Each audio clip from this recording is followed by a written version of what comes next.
Anoche, una onda sonora onduló vermicular, de las 21 a las 24, por el espacio.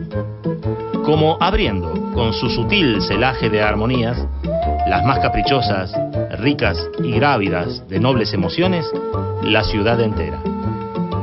La florida prosa del diario La Razón informaba así sobre la primera experiencia de radiodifusión ocurrida en la Argentina y en el mundo el 27 de agosto de 1920.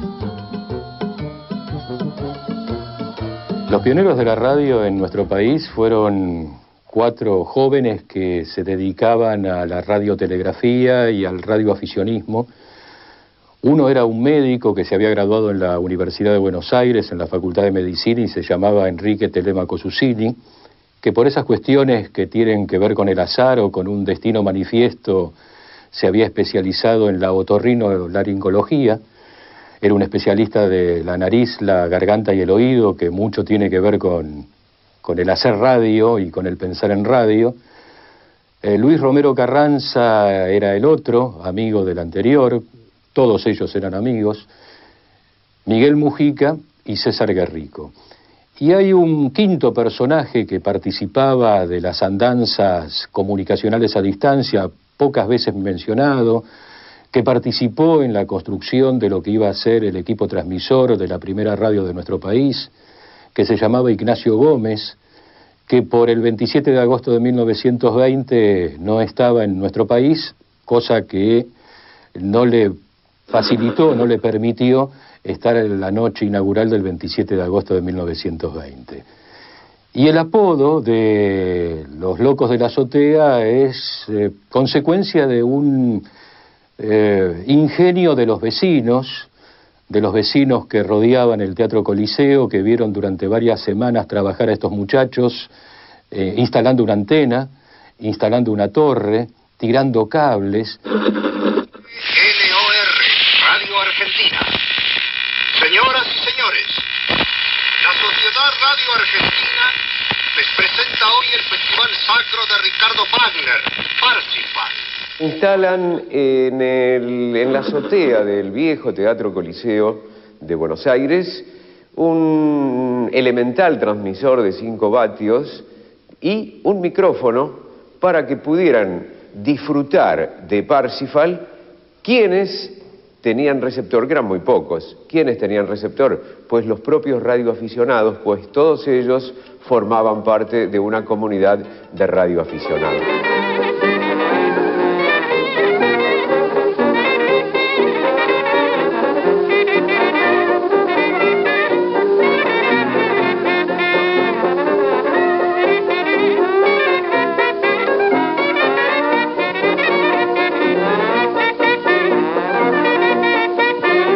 En 3 años se multiplicaron las emisoras y los aparatos receptores.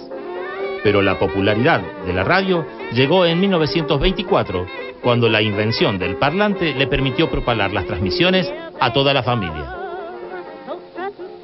El dial se va poblando en una época en que la transmisión no era durante muchas horas, sino que eran entradas. A lo mejor, tomemos como ejemplo, había una emisora que transmitía de 10 a 12, silenciaba hasta las 18, luego de 18 a 20, y a lo mejor después de 21 a 22, por ejemplo. Esto pasa durante muchos años y recién, a partir de mediados de la década del 30, las emisoras de radio tienen digamos, un horario continuo, digamos, desde las 8 de la mañana, a lo mejor hasta las 10 o 12 de la noche.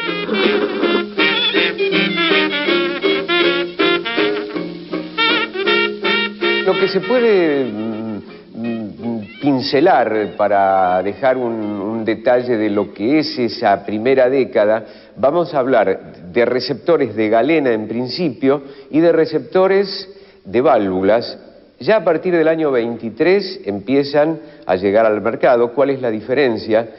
Los de galena se escuchan exclusivamente con auriculares, elementales, por supuesto, pero con un principio técnico equivalente a los que nosotros tenemos, pero a lo mejor con un solo auricular en muchos casos.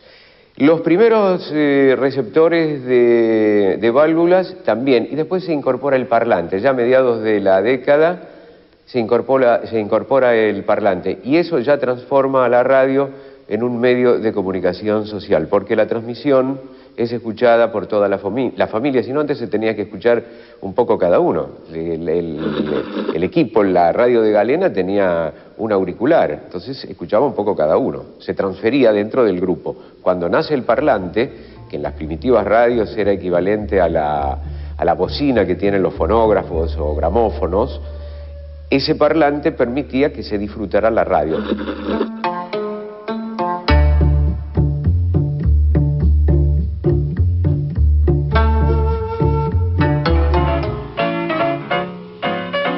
Los dueños de El Mundo fueron los únicos que construyeron en Buenos Aires un edificio diseñado especialmente para una radio.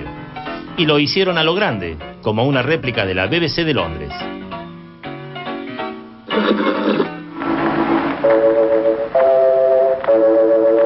LR1 Radio El Mundo de Buenos Aires. El Mundo nació el 29 de noviembre de 1935. Fue propiedad de los ingleses que eran los titulares del diario El Mundo, de gran circulación por aquel entonces en Buenos Aires y en el país, y fue una decisión empresarial muy fuerte. Los ingleses propietarios del diario se metieron en el negocio de la radio, viendo las muy buenas experiencias de don Jaime Yankelevich, que manejaba LR3 Radio Belgrano, viendo el buen funcionamiento de las emisoras de Splendid y avisorando un futuro realmente promisorio. Entonces, nace a mediados de los años 30 y se inserta con una propuesta artística, periodística, en cuanto a la tecnología sensacional que obligó a la competencia a rejuvenecerse, a ayornarse. La referencia que tenían de la radio era la BBC, es decir, el medio público, la radio público para los británicos. Fíjate que está la admiración, la fascinación y la referencia que encuentran en la BBC de Londres, que los planos para el edificio de la calle Maipú 555, edificio de Radio El Mundo, son los mismos que los de la BBC de Londres, apenas unos metros más pequeños algunos estudios. De manera tal que se tomó a la BBC como referencia y también en algunas cuestiones vinculadas con las propuestas artísticas y periodísticas. La radio ya estaba incorporada a la vida de los argentinos con sus números musicales en vivo, los radioteatros y las transmisiones deportivas. Había llegado la época de la radio show. La radio show, o denominada, según el gran Antonio Carrizo, radio espectáculo, ¿no? Entre otros profesionales, esa época en la que nos encontramos con muchos radioteatros, con las grandes orquestas, con muchos actores, comediantes, con locutores que hacían las veces de partener o de conductores. Digamos que se proyecta en el tiempo muy fuertemente en las décadas de los años 30, 40 y en los primeros años de los 50, ¿no? Era el equivalente a ir a un teatro, porque los estudios estaban acondicionados para recibir gente, y es importante tener en cuenta esto. Al principio no se quería saber absolutamente nada con la presencia de gente en los estudios. Para más y mejores peinados, Glostora. para más y mejores tangos, El Glostora Tango Club. Evidentemente es el mismo público el que pugna de alguna manera para llegar a la radio, y llega, y muchas veces desborda los propios auditorios, que deben apelar a teatros que contratan para números que recibían importante cantidad de visitantes. Por entonces, el radioteatro era el género para la familia, que se sentaba a escuchar los tormentosos pormenores de cada capítulo en un silencio inquebrantable. Palmolive. El suave jabón de belleza presenta su teatro Palmolive del Aire. Había mucho radioteatro, había muchísimo radioteatro. Era un radioteatro distinto, era un radioteatro muy romántico. Era una delicia, porque era un teatro de imaginación, un radioteatro de imaginación. Pero se le daba para que imaginaran cosas muy lindas. Hacíamos unas novelas que ahora no sé si andarían, pero eran lindas, eran novelas muy románticas. Migré, Nené Cascallar, eran muy románticos. Una vez nos dijo a nosotros el dueño de una fábrica muy grande todo lo que nos agradecía, porque las obreras de él mientras escuchaban el radioteatro, rendían mucho más. Y es cierto, cosa que no ocurre con el teleteatro. En los años 40 era habitual que los amigos o familiares se juntaran en alguna casa para escuchar un programa en la radio y compartir esas voces que ponían a funcionar la ilusión colectiva. Las novelas de Nené eran preciosas. Nené fue una precursora de muchas cosas. Hilda Bernard, Oscar Cascos, en un ciclo especialmente escrito por Alberto Migré. No quiero vivir así. Por ejemplo, ella tenía una cosa muy particular. Una vez tuvo que hacer una escena de dos personas que estaban en la cama. Entonces ella decía que la voz de frente no es lo mismo que la voz de abajo. Entonces hizo poner a los dos costados del micrófono, nosotros teníamos micrófonos de pie, a los dos costados, dos sillas de un lado, dos sillas de otro.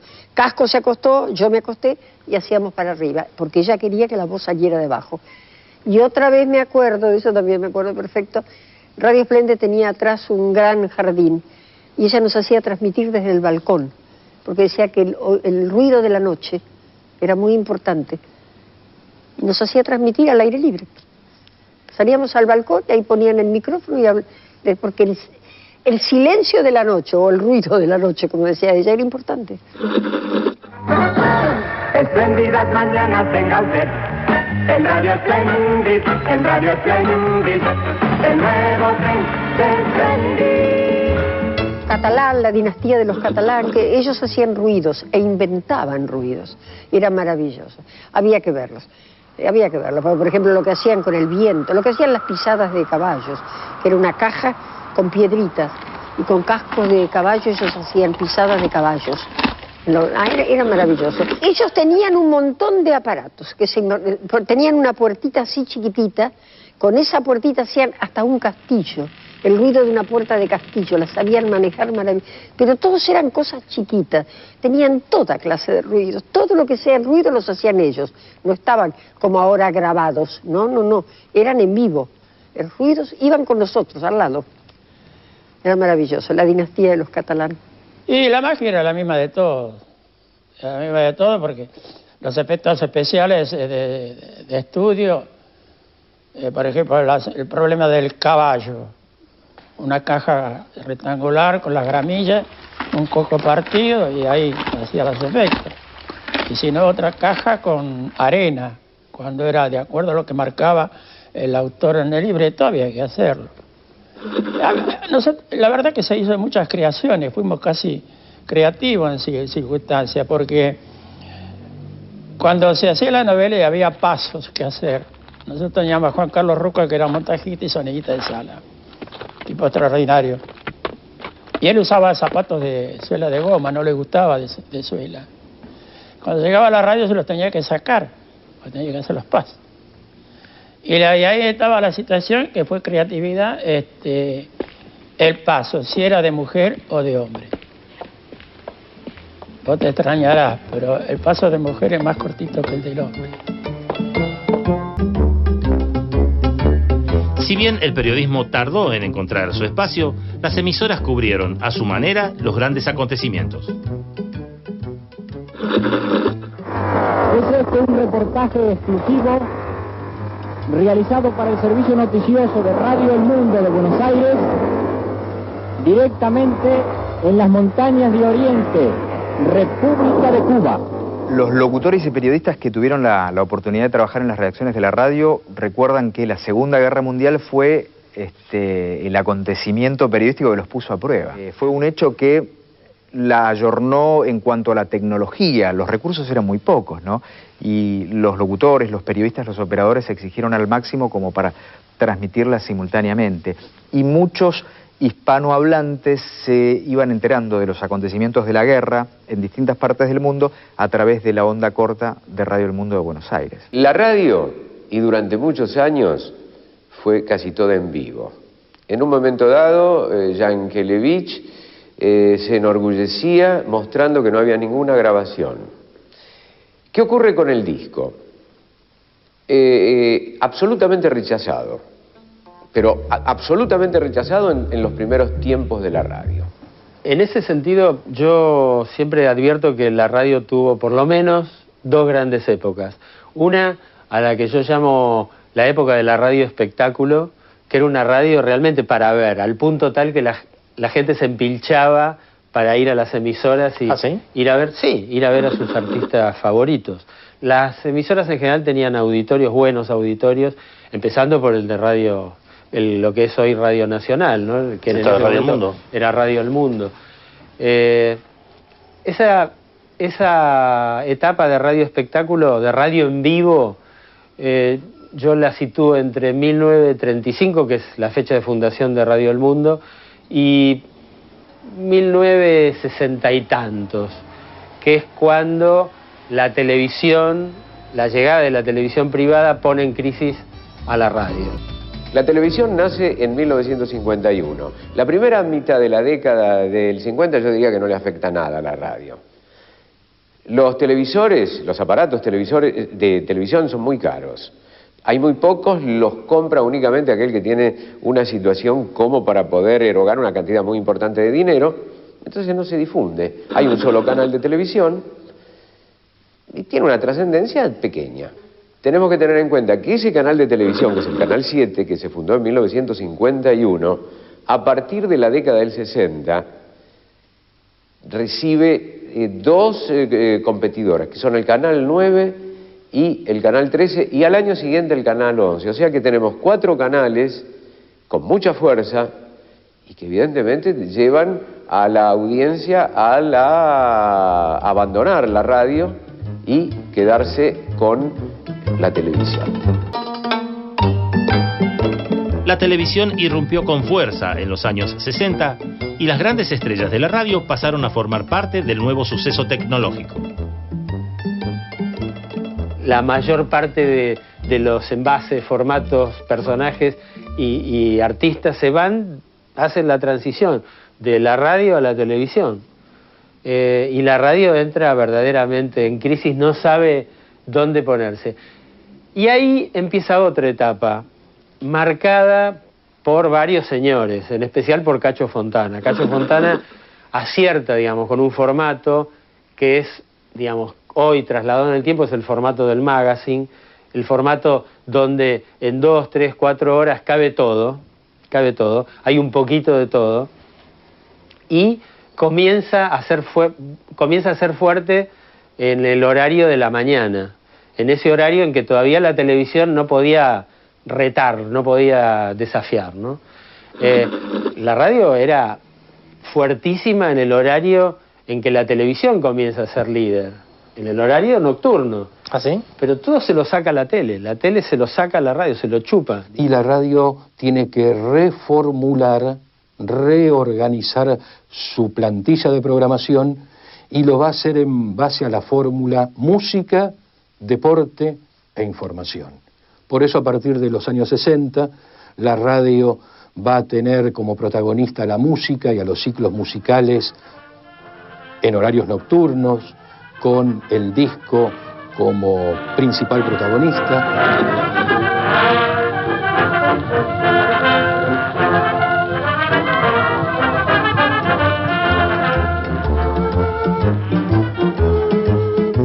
La aparición del transistor como adelanto tecnológico le daría un nuevo empuje. La portátil Spica se convertiría en pocos años en un objeto patrimonial de los argentinos. La televisión ganaba terreno, pero la radio mantenía la magia. En 1960, el Fontana Show, un programa matutino de El Mundo, marcó la tendencia que seguiría la programación de las radios en la nueva etapa. Jorge Fontana es el que incorpora una manera de hacer radio en las mañanas que hasta el día de hoy se mantiene. Hasta entrado el siglo XXI se mantiene. Y es el que le da a la mañana radiofónica el dinamismo, el cruce de actualidad y humor, el despliegue informativo a través de móviles y de llamadas telefónicas, y desde su Fontana Show crea en clave argentina, si bien este no es un formato de origen argentino, crea el Magazine, la revista radiofónica. La pareja de turistas subía fatigosamente el camino de la montaña detrás del guía que iba a cargo de la excursión para mirar desde la cumbre el maravilloso paisaje suizo. Y cuando después de haber estado en aquel lugar privilegiado, emprendieron el descenso, el marido le dijo a la mujer... Maravilloso, ¿verdad? Es el lugar donde el conductor, acompañado por una pareja de locutoras, con pinches, que participan de los diálogos y de las escenas humorísticas que va el propio Cacho a interpretar, va distribuyendo el juego para que el comentarista deportivo, en este caso el periodista o los periodistas de la Oral Deportiva en Radio Rivadavia tengan su participación, los mobileros tengan su participación, las llamadas a distancia vía satélite, cosa que era una novedad en nuestro país, tuvieran un lugar protagónico e hicieran de la radio una ventana para asomarse al mundo, y la mañana radiofónica se convirtiera en un espacio donde, insisto, el humor, la información y la música tuvieran su lugar y razón de ser.